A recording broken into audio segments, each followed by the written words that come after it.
बिस्मिल्लाहिर्रहमानिर्रहीम। अस्सलाम वालेकुम। आज हमने बनाए हैं बीफ के रेशेदार शामी कबाब, जो कि खाने में बहुत मज़ेदार और देखने में भी बहुत मज़ेदार।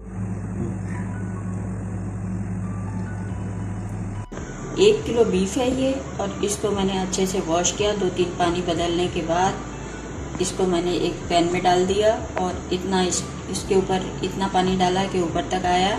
और जब इसमें झाग वाग इसके अच्छे से ऊपर आ गए और खोल गया पानी, तो मैंने उसका पानी वो फेंक दिया। गोश्त को ठंडे पानी से वॉश किया। तो इस तरह करने से ये होगा कि इसमें जो एक बकरा ईद के गोश्त की ख़ास खुशबू होती है वो नहीं आएगी, और आपका खाने में भी गोश्त हैवी नहीं होगा।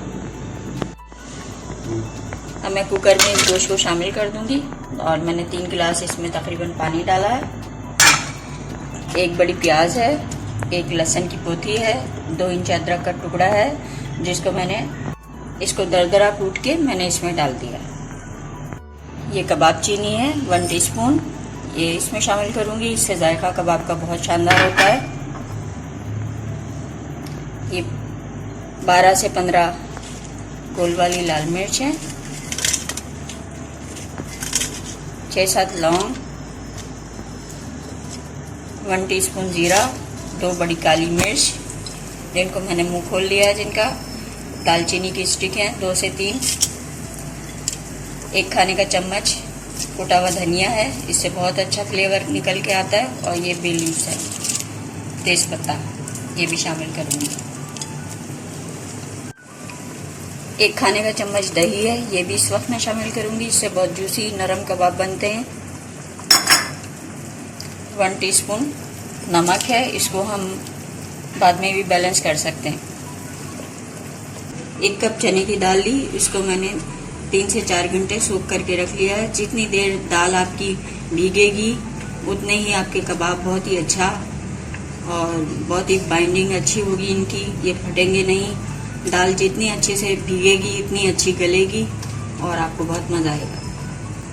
1 अदद मैंने बड़े साइज़ की प्याज ली है, इसको स्लाइस में काट कर इसको ब्राउन करके मैं जब ये गोश्त और ये दाल वगैरह को एक साथ कर लूँगी तो मैं इसमें प्याज शामिल कर दूँगी। इससे बहुत ही अच्छा इसका जायका भी होगा और बहुत ही जूसी भी बनेंगे।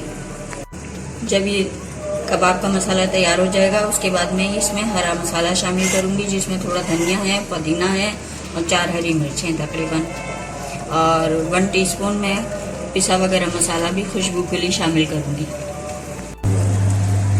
जैसा कि आप देख रहे हैं गोश्त हमारा अच्छे से टेंडर हो गया है और ये बारीक हल्का सा टच करने से भी टूट रहा है। तो इसी स्टेज पे हमारे पास इसमें तकरीबन 1 कप से थोड़ा सा ज़्यादा पानी है। हम इसमें चने की दाल पानी निकाल कर डाल देंगे, जो हमने 4-6 घंटे पहले भिगोई थी। अब इसको इसी में गला लेंगे। जब चने की दाल गल जाएगी तो हम रोटियाँ सेपरेट कर लेंगे और चने की दाल को चॉपर में चॉप कर लेंगे, उसके साथ हरा मसाला भी चॉप कर लेंगे। हम अब दाल को अच्छे से मिक्स कर लेंगे और तकरीबन इसको गलने में दाल को 5 से 7 मिनट लगेंगे, और हम फिर चेक कर लेंगे इसको बीच में।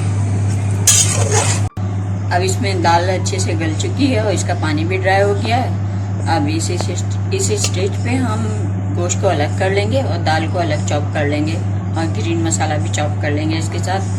फिर हम कबाब की शेप देंगे और एक अंडा मिक्स करेंगे, और इसको कबाब की शेप देने के बाद इसको फ्राई कर लेंगे।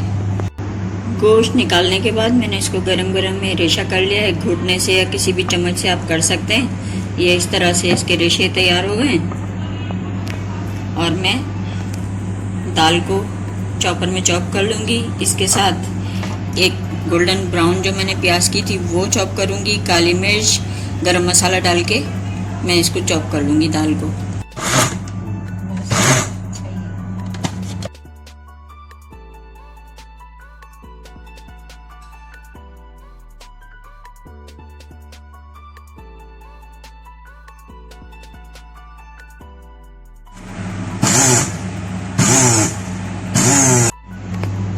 हरा मसाला मैंने अच्छे से चॉप कर लिया और इसमें 1 अदद अंडा शामिल कर दूंगी और इसको अच्छे से मिक्स करूंगी और इसके कबाब बना लूँगी।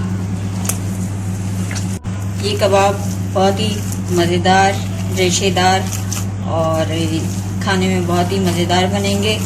आप इस तरह से बनाएंगे कि तो आपकी धूम मचेगी और आपके घर वालों को, आपके मेहमानों को, सबको बहुत पसंद आने वाले हैं। और आप हमेशा इसी तरकीब से बनाइएगा। ये रेसिपी आप ज़रूर ट्राई कीजिएगा। आप लाइक करें, शेयर करें, सब्सक्राइब करें और मुझे दुआ में याद रखिएगा। अल्लाह हाफिज़।